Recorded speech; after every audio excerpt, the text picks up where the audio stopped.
Hello and welcome to part 4, and in this part we're going to deal with the wall tiles, and they're going to have a nice sort of wood effect placed on them.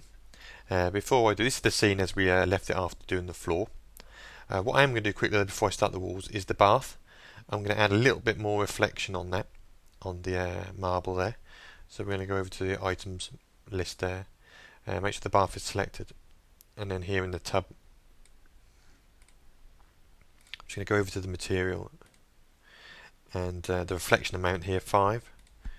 I'm just going to stick that up to 10, and then when we do the next render I'll sort of have a look and see how that is panning out at 10, and then we may drop it back down again, or I may increase it a bit more. So that was just a little update for you guys in the meantime. Okay, so in this part we're going to do predominantly the walls. So here's the yet again standard material that's come in. We're going to do some bump. We're going to use a bump image and a diffuse color image on here. So we're going to go over to add layer, same as we've done before. Load image.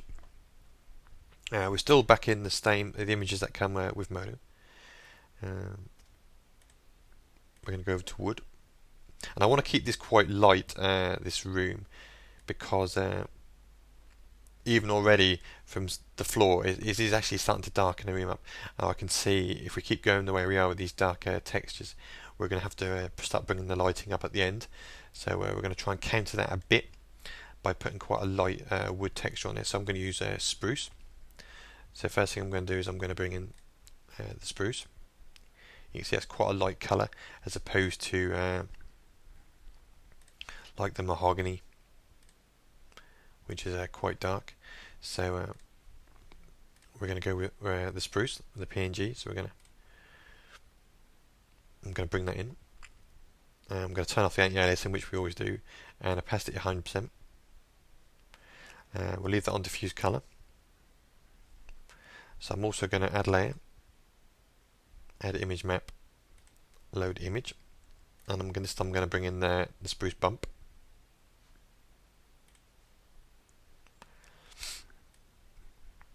I'm just going to bring that below, and I'm going to change it to bump. I'm going to turn off the anti-aliasing, and the opacity is going to stay on 100. So now we're going to move over to the material. I'm going to leave the diffuse at 80%. The colour, which is bright white, we could just leave that as it is, I think. But what I'm going to do, I'm just going to tone it slightly towards just towards the sort of red, yellow, just off-white hue there, and bring it down just very, very slightly. Nothing in the real world is perfectly white, so not too much, just like that. So we're going to work the way down here. So that's done. Conserve energy I'm going to turn on. Specular amount. Now I don't want, you'll see, and I'll show you an issue we're going to have with the lights in a moment. We don't want it quite so spinkle sparkly, so I'm going to turn that right the way down, maybe 2 and a bit. For now I'm going to just put up to 10. You may say, why am I picking these numbers? I've had a little play around off camera, so I've got a rough gist of the final result. The same again with the specular. I'm just going to push it slightly, just very slightly towards just off white basically, but I don't want to be pushing it towards green or blue or pink, or because there's none of them colours in the scene. So I'm just going to push it slightly towards the colours we're using. Now roughness, if you leave this at about 40, when you render it you're going to get quite soft reflections of these windows in there, which actually does look quite nice. But I'm going to drop that down, the roughness, to about 25. The reflection amount, now this can go one extreme to the other. I've had a play of it being at about 20%, and basically you can just see the window. Almost it turns these walls into mirrors. So if you want a really high polished effect, I'm going to put this in now at about 3%, but you may want to go a wee bit higher, but don't go crazy with the reflections. If not, you will look like you're in the wall of mirrors. I'm going to put the front up to 10, and the same with the colour here. I'm actually just going to match what's in there. So I'm just going to pull them down slightly. 97. I'm just going to make sure these are the same. 0.9 and then 0.88. So this is going to be off camera, but I'm just basically going in there. And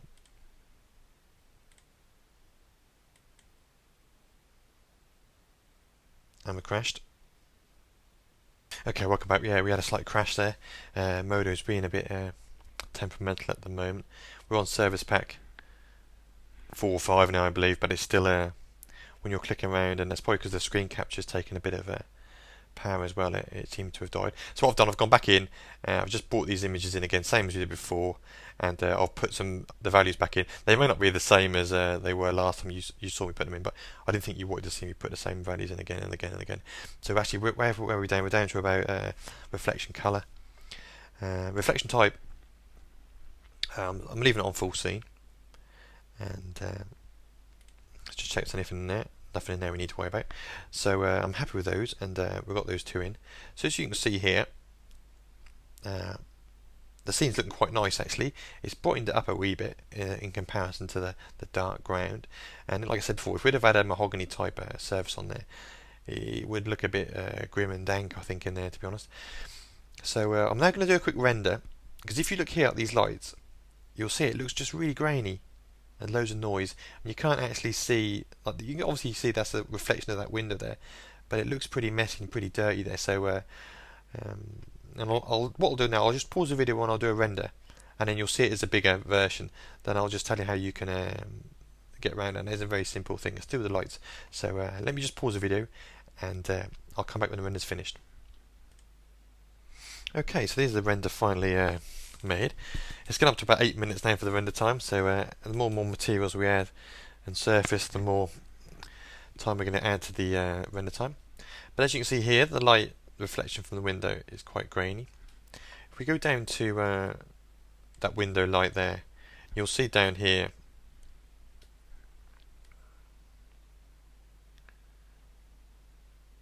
the samples we bumped up to 128, but that's what's causing this here. If we bump this up again, it'll get better and better, but it's going to add more and more time to the actual, obviously the final render.